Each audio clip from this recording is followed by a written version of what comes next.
French toast without frying, and even juicier than usual, if that's even possible. And when you see the final trick, you won't go back to making them the old way. Stay until the end, because the last trick is what makes the difference.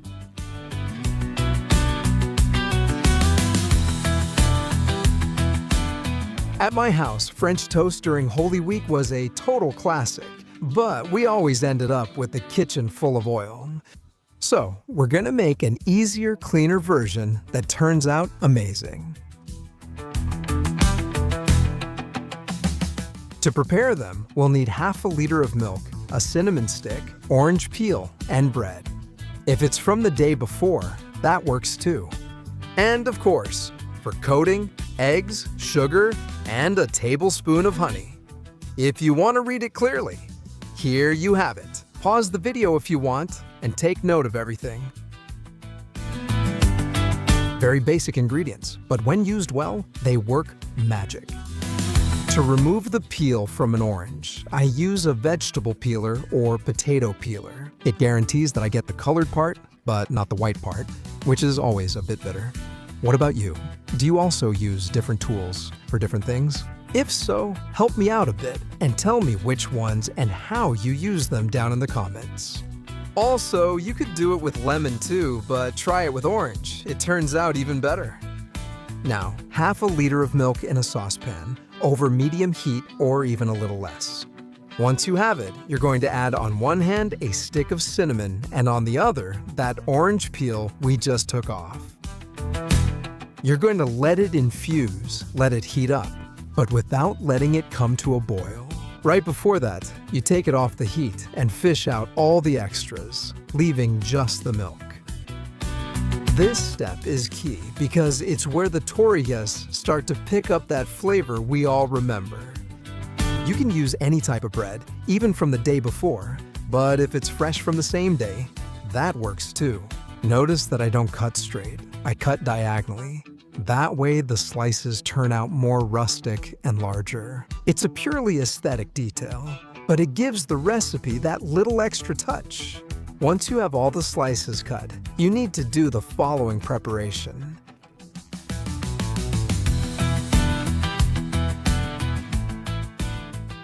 Beat 2 eggs very well.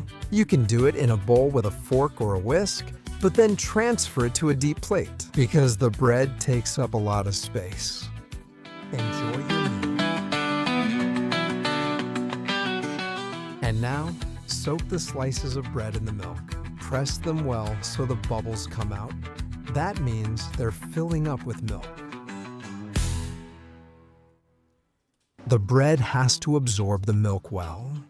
That's the trick to make them really, really juicy, even when you're making them in the oven. We dip them in egg once they're moistened, but do it one at a time, so they don't fall apart. And use 2 forks or a spatula and a fork to help yourself, so they don't break apart. Then place them on a tray lined with silicone or parchment paper, so unmolding them is even easier. You're going to place them one after another until you've finished all your slices. And now, the different part. Instead of frying them, we're going to bake them in the oven. We'll set the oven preheated to 180 degrees Celsius and place the tray on the lower middle rack for 20 to 25 minutes. But make sure to count 10 or 12 minutes and then flip the tortillas. But wait, because now comes the part where most people make mistakes.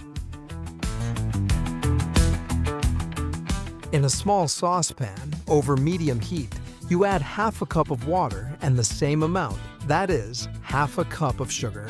The extra touch comes from an ingredient you might not expect.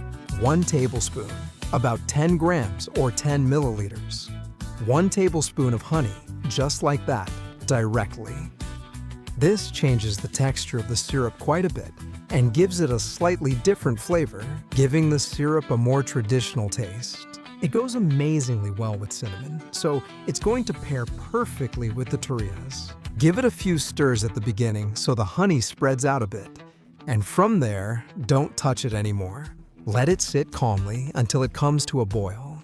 and you see that it's completely liquid. As you can see here, it's ready. Now, leave it on the lowest heat possible, as low as your stove allows, so it stays warm. While the torrillas finish cooking, which if you don't remember, let me remind you, they're still in the oven.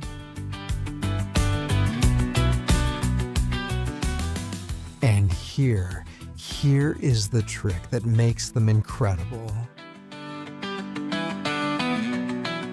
Like I told you before, after 10 or 15 minutes, they start to look good.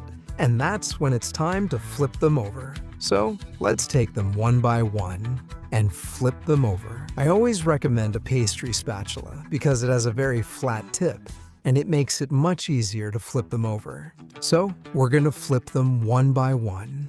And that way, the inside will be creamier and more balanced. Once we have them all, we put them back in at 190 degrees Celsius, which is about 375 Fahrenheit, and we'll leave them for another 10 or 12 minutes to finish. So, in total, about 20 or 25 minutes. Afterwards, look how amazing they look, with a color that's more than appetizing. As soon as you take them out of the oven, you put them on the tray where you want to serve them, so you'll pick them up one by one and place them on the tray. Once you have them, pay attention because this is the best moment of all, the extra touch, because right now, they already look great. Wouldn't you eat one right now with all that flavor? But let's take them to the next level. With a little bit of that syrup, with the touch of honey we just prepared, that's the final detail.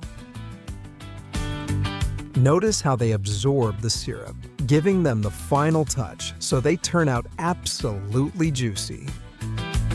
You can soak them more or less depending on your taste, but with a spoonful on each one, that would be enough. If you want to soak them more, no problem.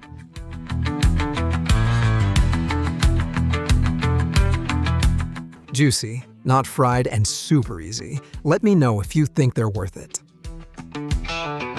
You can eat them hot, warm, or even cold. They always stay this juicy. If you like Easter recipes or traditional recipes, stick around because more are coming, and let me know in the comments. Are you a fan of classic torrillas, or are you going to try these baked ones this year? Let's watch the video. See you then.